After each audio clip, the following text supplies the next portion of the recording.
بسم الله الرحمن الرحيم الحمد لله رب العالمين والصلاة والسلام على سيد المرسلين وعلى آله وصحبه أجمعين القاعدة العثمانية عثماني قاعدة ഇന്നത്തെ നമ്മുടെ ക്ലാസ് മുസ്ഹഫിലെ അടയാളങ്ങൾ, മുസ്ഹഫിലെ ചില പ്രത്യേക അടയാളങ്ങൾ, തജ്വീദിൻ്റെ നിയമങ്ങൾ നമുക്ക് മനസ്സിലാക്കാനുള്ള സൂചനകളാണ്.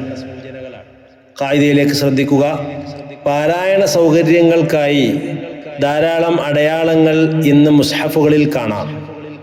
നിയമാനുസൃത പാരായണത്തിന് സഹായകമായ അത്തരം അടയാളങ്ങളെക്കുറിച്ച് നാം അറിഞ്ഞിരിക്കേണ്ടതുണ്ട്.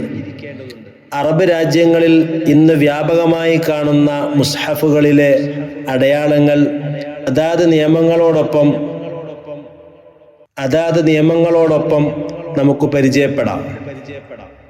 അലാമത്തു ഇൽഹാറിൻ നൂനി അസ്സാക്കിനത്തി വത്തൻവീൻ. ഇൽഹാറിൻ്റെ അടയാളങ്ങൾ ശ്രദ്ധിക്കുക. സാക്കിനായ നൂനിന് മുകളിൽ സുക്കൂനിൻ്റെ അടയാളങ്ങൾ ഈ രൂപത്തിൽ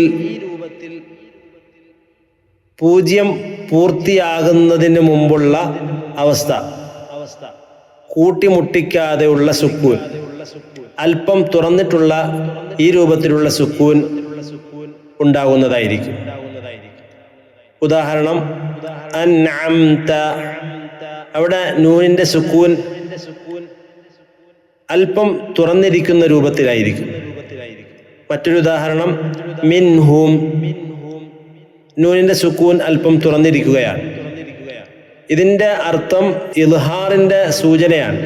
ഇത് ഇൽഹാറാണ്, ശേഷമുള്ളത് ഇൽഹാറിൻ്റെ അക്ഷരമാണ്, അതുകൊണ്ട് വ്യക്തമാക്കി വെളിവാക്കി ഉച്ചരിക്കണം എന്നതിൻ്റെ ഒരു സൂചനയാണ്.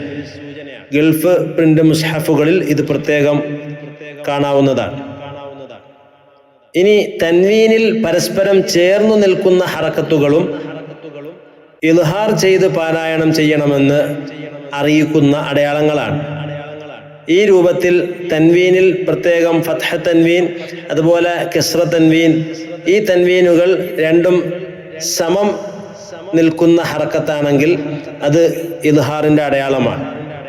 അതേപോലെ ലമ്മ തൻവീൻ ആണെങ്കിൽ ഈ രൂപത്തിലാണ് ലമ്മ ഉണ്ടാവുക. അപ്പോൾ ഈ രൂപത്തിൽ ലമ്മത്തൈൻ, കസ്റത്തൈൻ, ഫത്ഹത്തൈൻ ഉണ്ടായാൽ ശേഷമുള്ളത് ഇൽഹാറിൻ്റെ അക്ഷരങ്ങളായിരിക്കും. പ്രത്യേകം വെളിവാക്കി ഉച്ചരിക്കാനുള്ളതാണ് എന്ന് മനസ്സിലാക്കുക. ഉദാഹരണം ത്വയ്റൻ അബാബീൽ, ത്വയ്റൻ അബാബീൽ. റാഇന്റെ ഫത്ഹ തൻവീൻ സമമായി നിൽക്കുകയാണ്. മറ്റ് നിയമങ്ങളിൽ അല്പം മുമ്പോട്ടും ബാക്കോട്ടും ആയി കാണപ്പെടുന്നതാണ്. ശേഷം ആ നിയമം പറയുമ്പോൾ നമുക്കത് മനസ്സിലാക്കാം. മറ്റൊരു ഉദാഹരണം യൗമഇദിൻ അനിൻ നഈം, അവിടെയും ദാലിന് കസ്റ തൻവീൻ, കസ്റത്തൈനാണ്. ഇതേ രൂപത്തിൽ തന്നെയാണ് തൻവീൻ ഉള്ളത്.